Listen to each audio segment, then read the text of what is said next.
Taman opened his eyes slowly. His head hurt badly. Everything around him was dark except for a few red lights blinking on and off. He tried to move, but his body felt heavy. Where was he? He remembered now. He was flying his cargo ship through space. Just a normal delivery job. Then something happened. A collision. Metal scraping against metal. Alarms screaming. Then nothing. Taman pushed himself up from the floor. His spacesuit was still working. The small screen on his arm showed green lights. Good. He had air. But for how long? He checked the numbers. 48 hours. 2 days of oxygen left. He looked around the room. This was not his ship. The walls were strange. They had weird patterns carved into the metal. The control panels looked nothing like human technology. Everything was broken. Wires hung from the ceiling. Pieces of metal lay everywhere on the floor. Taman walked carefully through a doorway. His boots made soft sounds on the floor. He found himself in a long corridor. More broken things. More darkness. He turned on his helmet light. The beam showed him walls that went on forever. This ship was huge. Much bigger than any human ship he had ever seen. And it was old, very old. Dust covered everything. Some areas had no air at all. He could see space through holes in the walls. After an hour of walking, Taman found what he was looking for. His cargo ship, or what was left of it. The small vessel was smashed into the alien ship like a bug on a windshield. All the important parts were destroyed. No engine, no radio, no hope of calling for help. Taman sat down on a piece of broken metal. He felt tired, scared. He was alone in the middle of space on a dead alien ship. Nobody knew where he was. Nobody would come looking for him out here. He thought about his sister, Da-un. She was waiting for him back on Earth. He had promised her this would be his last cargo run. After this job, he would come home. They would have dinner together. He would tell her stories about space. She would laugh at his jokes. Taman shook his head. No. He could not give up. Not yet. He stood up and went back to his broken ship. He started pulling out anything useful. A computer core. Some tools. Food packages. Water bottles. Medical supplies, wire, batteries. He carried everything to a room near his crash site. The room had a door that still worked. He could close it and make it safe. This would be his base. The biggest problem was air. Taman looked at his suit again. 45 hours now. Time was running out. He needed to fix the alien ship's life support system. But how? He did not understand this technology. Taman studied the walls around him. The alien writing made no sense. But machines were machines. Air systems worked the same way everywhere. You needed power. You needed filters. You needed pumps to move the air around. He found a panel on the wall. It was dead, no power. He traced the wires with his hands. They led to a larger room down the hall. Inside that room, he found something that looked like a power generator. It was not working. Taman spent hours taking the generator apart. Some pieces were burned. Others were just old and worn out. He took parts from his own ship and tried to make them fit. It was like solving a puzzle where the pieces were from different boxes. His hand shook as he worked. Sweat ran down his face inside his helmet. The suit was hot, uncomfortable, but he could not take it off. Not yet. Finally, after many tries, he connected a human battery to the alien power system. He held his breath and pressed the start button. Nothing happened. He tried again. Still nothing. Taman wanted to scream, to throw something, to cry, but he just sat there staring at the machine. Think. What was he missing? Then he saw it. A small wire was disconnected.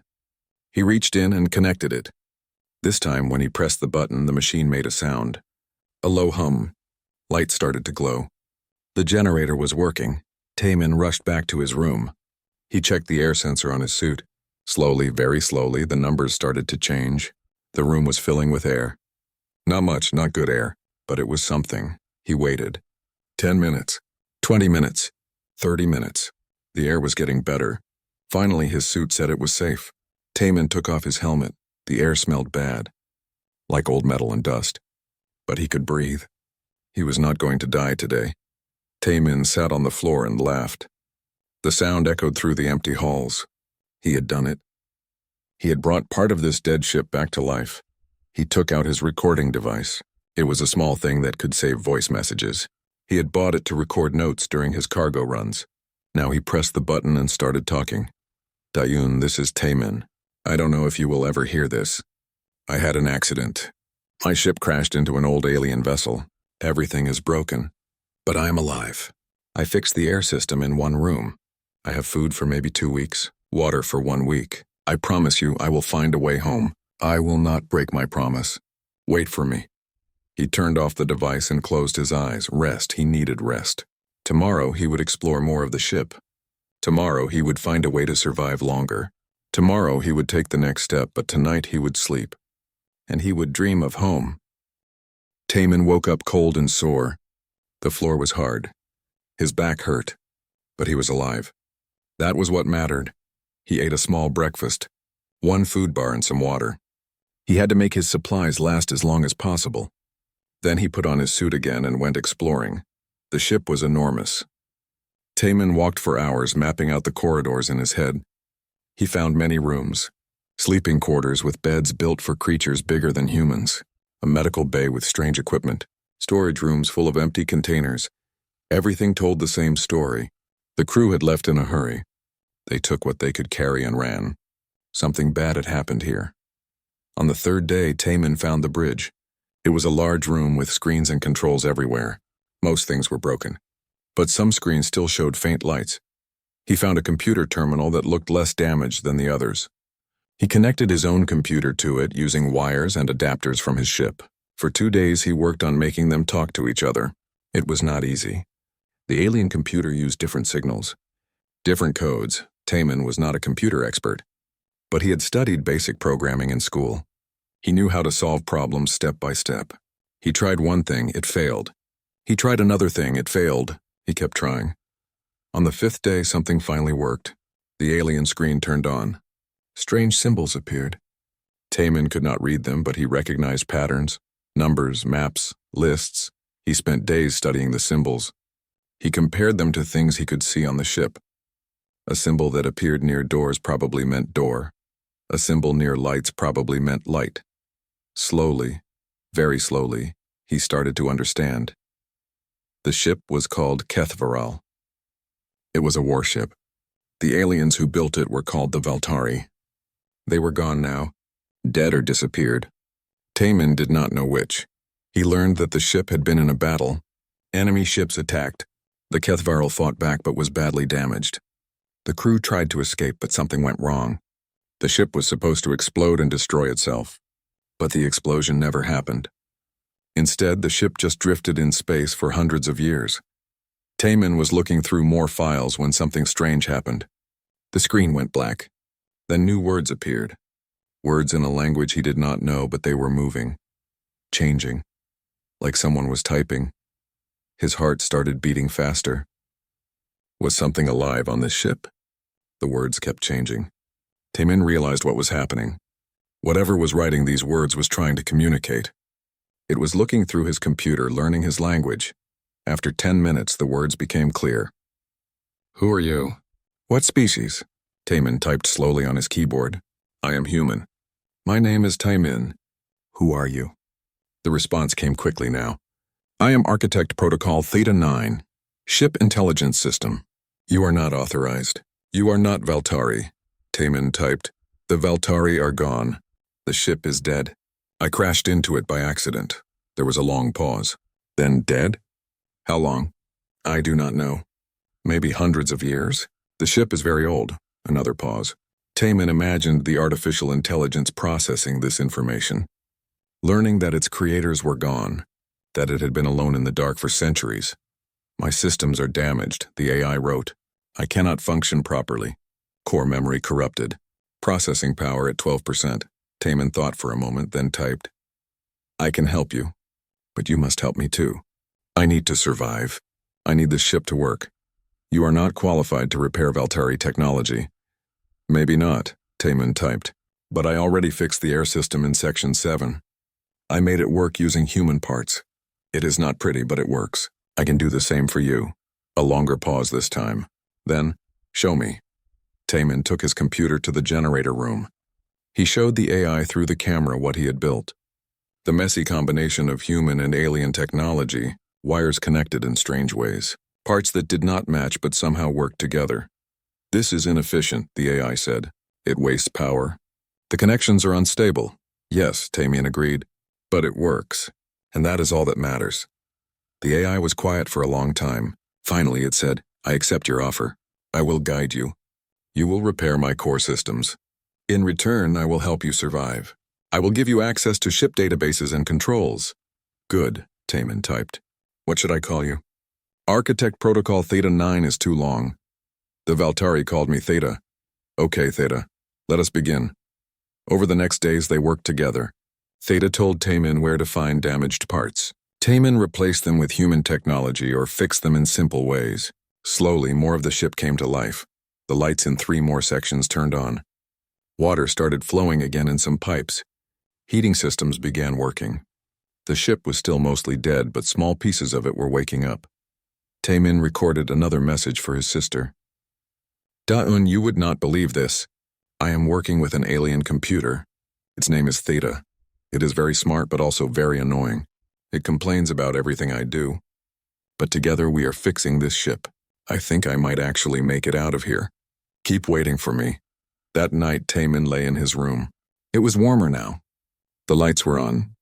He could hear the soft hum of machines working. For the first time since the crash, he felt something like hope. He was not alone anymore. 3 weeks had passed since Tamian woke Theta. The ship was changing. Every day, more systems came online. Every day, the HFY felt a little less dead. Theta was getting stronger too. With more power flowing through the ship, the AI could think faster, process more information. It started making suggestions instead of just following Tamian's ideas. The cooling system in Section 12 is failing, Theta said one morning through the speakers. The AI could talk now instead of just typing. Its voice was strange. Not quite male or female. Not quite human. Can we fix it? Tamian asked. The proper repair requires a Valtari thermal regulator. We do not have one, Tamian smiled. He was getting used to this. Theta always said what the proper way was. Then Tamian found a different way. A human way. What if we use pipes from the water system? We can route cold water through the hot areas. That is inefficient. It will waste water. It will create condensation problems, but will it work? A pause. Yes, it will work. Then let us do it. This happened again and again. Theta wanted to do things the right way. The Valtari way. But those parts were not available. So Tamian improvised. He used human technology. He combined things that were never meant to work together. He made the ship into something new. Something hybrid. One day, while exploring a new section, Tamian found something wonderful. A room full of plants. Or the remains of plants. They were all dead now, dried up and brown. But the room itself was still good. It had special lights. Growing beds. Water systems. What is this place? He asked. A botanical research station. The Valtari studied alien plant life here. Tamian felt excited. Can we make it work? Can we grow food? The systems are functional. But do you have seeds? Tamian ran back to his room. In his emergency supplies, he found a small package. Every cargo ship carried them. Seeds for fast-growing vegetables. They were meant for emergencies. This definitely counted as an emergency. He planted the seeds carefully. Theta adjusted the lights and temperature. They did not know if it would work. Human plants in an alien garden. But they had to try. While they waited for the plants to grow, Tamian kept working on the ship. He fixed the thrusters. These were the engines that let the ship turn and move. They did not have enough power for the main engines, but the thrusters worked. Slowly, the ship stopped spinning. They stabilized it. I can see outside now, Theta said. The sensors are working. We are in an asteroid field. Is that dangerous? Tamian asked, not immediately, but we should be careful. Some asteroids come very close. The days turned into weeks. The plants started growing. Small green shoots appeared in the growing beds. Tamian checked them every day. He talked to them. Theta said talking to plants was illogical. Tamian did it anyway. One morning, Theta said something that surprised him. There is a weapons room near Section 20. We should restore the defense systems. Why? Tamian asked. There is nobody out here. We are broadcasting now. Power signatures. Heat signatures. If anyone is looking, they will see us. Tamian had not thought about that. He had been so focused on survival that he forgot the universe was not empty. Okay, let us check the weapons. The weapons room was huge. Rows of cannons lined the walls. Most were broken, but some looked okay. Taman and Theta worked together to activate one small turret. Just one, for defense. It took 3 days to get it working. When they finally succeeded, Taman felt a little safer, but also worried. If they needed weapons, what else was out there? The answer came 2 days later. Theta's sensors detected something, a small object approaching the ship. It was moving in a straight line. Not a natural asteroid, what is it? Taman asked, his heart beating fast. A probe, scanning us. It is not human design. Can we talk to it? No, it is automatic. It will report what it finds to its masters. Taman watched the probe on the screen. It was getting closer, scanning the ship with beams of light, learning about them. What should we do? If it reports our location, others will come. They will want to take the ship. Or destroy it. Can we stop it? The turret we repaired has enough power for one shot. But I have never fired weapons before. My combat programming is damaged. Taman sat down at the weapons control. His hands were shaking. He had never shot at anything before. He was a cargo pilot, not a soldier, but he had played combat simulators as a kid. He knew the basics. Guide me, Theta. Tell me what to do. Together, they targeted the probe. Theta calculated the trajectory. Taman aimed the turret. The probe was moving fast. They would only get one chance. Fire now, Theta said. Taman pressed the button. A beam of energy shot out from the ship. It hit the probe perfectly. The small object exploded into pieces. Taman let out a breath he did not know he was holding. We did it. Yes, Theta said. But more will come. We need to be ready. That night, Taman could not sleep. He recorded another message for Daun. I shot at something today. A robot probe. I never thought I would have to do something like that. This ship is becoming more than just my shelter. It is becoming my home, my weapon, my way to survive. I have named it Second Chance. Because that is what it gave me, a second chance to live, to see you again. The next day, Theta said something interesting. Long-range sensors are partially online. I detect a debris field ahead. Many ships. A battle site. Taman looked at the screen. Far away, he could see scattered dots. Each one was a dead ship. Can we go there? With the thrusters, yes. But why? Because dead ships have parts. Parts we need. Maybe we can find what we need to fix the main engines. Maybe we can find a way home. Theta was quiet for a moment. Then it said, that is logical. We should go, Taman smiled. For the first time since the crash, he felt something more than hope. He felt determination. They were not just surviving anymore. They were planning, building, moving forward. They were going to make it home. The journey to the debris field took 5 days. Taman piloted the ship carefully through the asteroids. The thrusters were working well, but the ship was still fragile. One wrong move could damage them. Theta guided him with calculations and warnings. They were becoming a good team. Taman had the instincts, the feel for flying. Theta had the precision, the perfect math. When they arrived at the debris field, Taman was shocked. Hundreds of ships floated in the darkness. Big ones, small ones. Some were Valtari ships like the HFY. Others were different designs. Strange shapes, unknown technology. This was a huge battle, Taman whispered. Yes, Theta said. The final battle of the Valtari War. My people lost. This is where they died. There was sadness in Theta's voice. Taman had not noticed before, but the AI was changing, becoming more than just a machine. Learning to feel.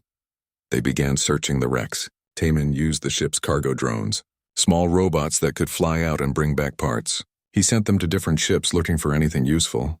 They found power cables, hull plates, weapon parts, and most importantly, in a destroyed Valtari destroyer, they found an FTL drive, the engine that let ships travel faster than light. Their ticket home. Is it working? Taman asked excitedly. Partially. It is damaged. I calculate it can make one jump. Maybe two. Then it will fail. One jump is all we need. We just need to reach human space. They were pulling the FTL drive toward their ship when Theta spoke urgently. Taman, 3 large ships just appeared on sensors. They are heading straight for us. Taman felt his stomach drop. Can you identify them? Scavenger ships. Kelshara design. They are hailing us. Put them through. A voice came through the speakers. It was translated by computer, sounding rough and clicking. Unknown vessel. You are in Kelshara salvage territory. This debris field belongs to us. Surrender the ship immediately or be destroyed. Taman took a deep breath. This is the HFY. I am Taman, a human. This ship is my home. I will not surrender it. You have 24 hours to evacuate. After that, we will take the ship by force. The choice is yours. The communication ended. Taman looked at the screen. The 3 scavenger ships were big, much bigger than anything he had dealt with before. Can we fight them? He asked. The HFY is a battle cruiser. Even damaged, we have more weapons than they do. But we do not have enough power for shields, and many of our systems are still not working. Taman made a decision. We install the FTL drive. We get the weapons online. We prepare to fight, and if we win, we jump to safety. The probability of success is low. I do not care about probability. We are doing this. For the next 20 hours, Taman and Theta worked harder than ever before. They installed the FTL drive. They connected it to the ship's power system. They activated more weapons. The big cannons. The missile launchers Taman barely ate, barely slept. His hands were cut from working with sharp metal. His eyes burned from exhaustion. But he did not stop. Finally, Theta said, "The weapons are ready. The FTL drive is charged.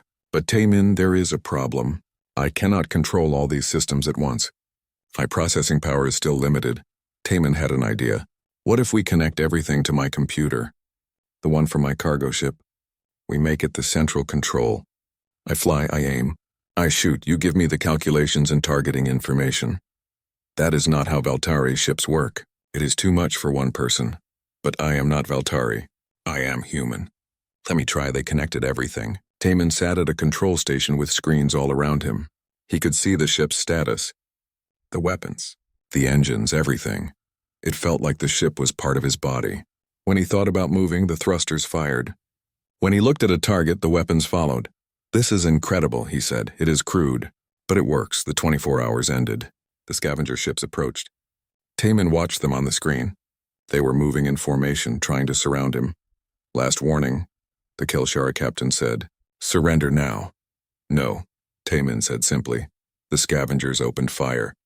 Beams of energy shot toward the HFY. Taman moved the ship behind a large piece of debris. The attacks hit the wreckage instead. He fired back. The ship's cannons roared to life. One shot hit a scavenger ship. It was not enough to destroy it, but it hurt them. They backed off. The battle continued. Taman used the debris field like a maze. He hid behind wrecks. He surprised the enemies from different angles. Theta fed him information constantly. Enemy ship on your left. Incoming missiles. Power at 60%. The scavengers were faster, but Taman was smarter. He knew how to use what he had. He targeted their engines, their weapons. He did not try to destroy them. He just tried to hurt them enough that they would leave, but they were not leaving. They were getting angry, more aggressive. One scavenger ship rammed a piece of debris out of the way, trying to get a clear shot. Taman, Theta said. Hull damage in Section 5. Weapon System 2 is offline. We cannot sustain this. Then we end it now. Taman stopped hiding. He flew the HFY straight at the scavenger ships. All weapons firing, the main cannons, the ones that had not been used in centuries. They lit up the darkness with massive beams of energy. One scavenger ship exploded. The other 2 turned and ran. They had not expected this. They thought the old ship was weak. They were wrong. Taman watched them disappear into the distance. He had won. But the victory felt hollow. The ship was badly damaged. Alarms were ringing everywhere. Status report, he said tiredly. Hull breaches in 4 sections. Main power at 40% and falling. The FTL drive is unstable. We need to jump now or we will not be able to jump at all. Where is the nearest human colony? New Pyongyang. 3 light years away. But Taman, the drive is too damaged. The jump will be unstable.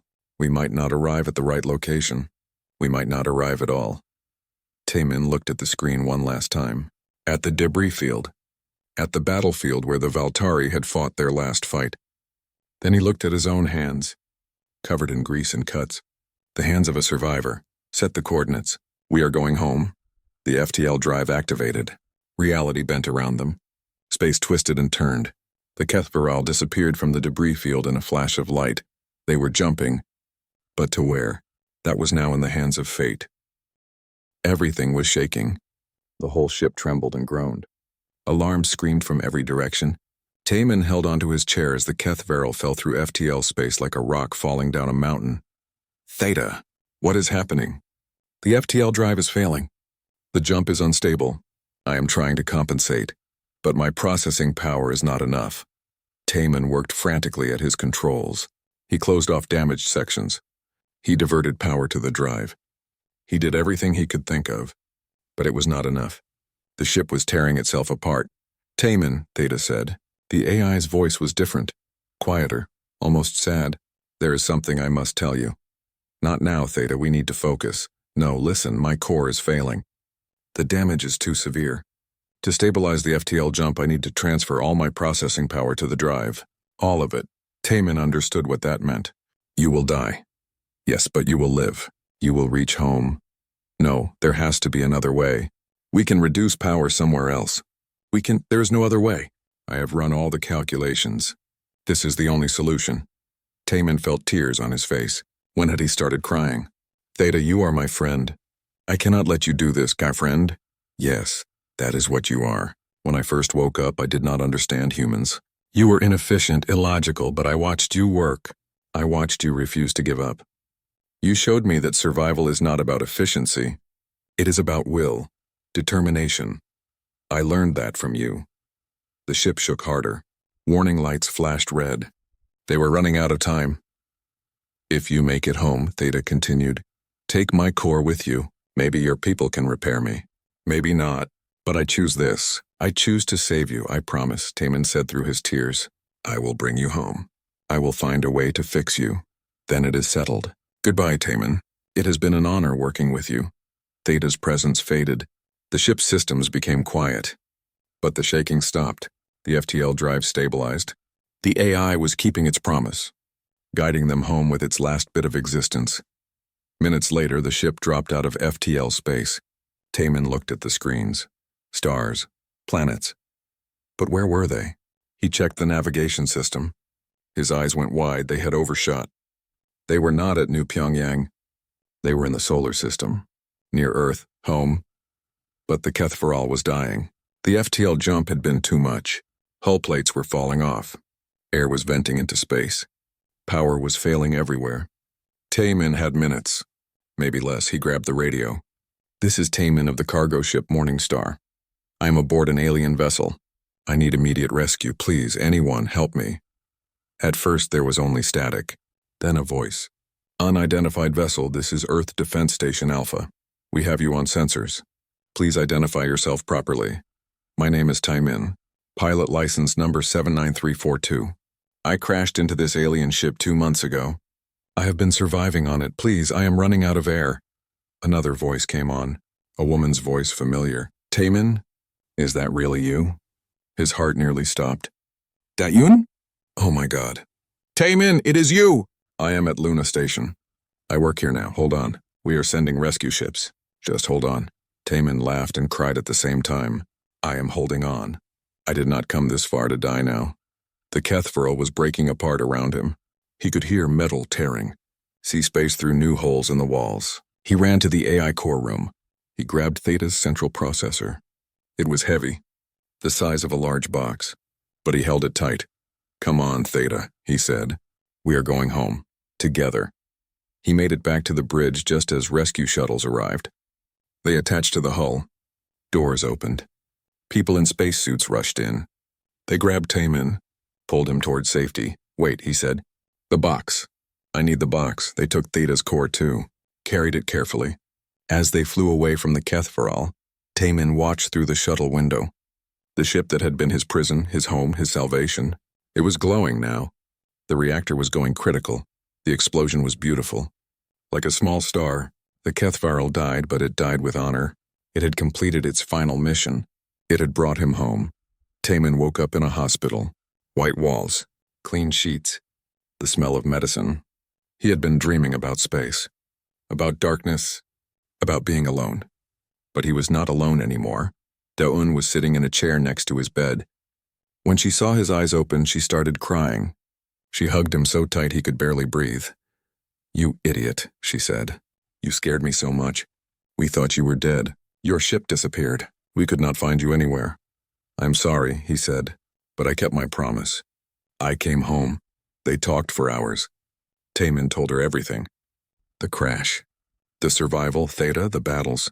The journey home. She listened to every word, her eyes wide. You are famous now, she said. Everyone wants to talk to you. Scientists, military people, news reporters. They are calling you a hero. I am not a hero. I just wanted to survive.